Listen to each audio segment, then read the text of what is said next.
আজকে আপনাদের দেখাবো গ্রিন পার্টি বাংলাদেশের কর্মজীবী নারী মাসুদা কি করে। একটা হাতুড়ির বাড়ি হাতে লাগে না, না লাগে, কদিন আগে লাগছিল? লাগছিল।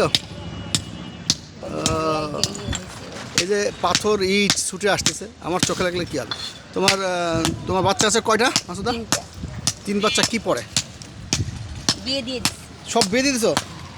কি বলো, আমি তো মনে হচ্ছে তোমারও বিয়ে হয়নি, আর তুমি বাচ্চা 3টার বিয়ে দিয়ে দিছো।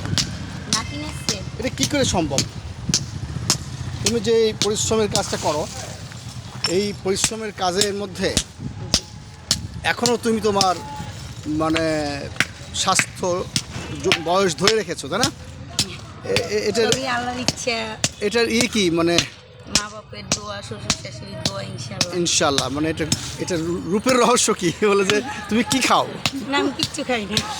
তাইলে তুমি 3টা বাচ্চার বিয়ে দিয়েছো এবং 3টা মেয়ে, না? 2 মেয়ে, 1 ছেলে। 2 মেয়ে 1 ছেলে, সবার বিয়ে দিয়ে দিছো? সবার বিয়ে দিয়েছি, সবার ঘরে নাতি নাতনি। সবার ঘরে নাতনি আছে, কিন্তু তারপর তুমি এই যে কাজ করছো, ইট ভাঙছো এবং ইট ভেঙে টাকা পাবা। কত পাবা ডেলি? এই তো 400-500 টাকা। 400-500 পাবা? হ্যাঁ।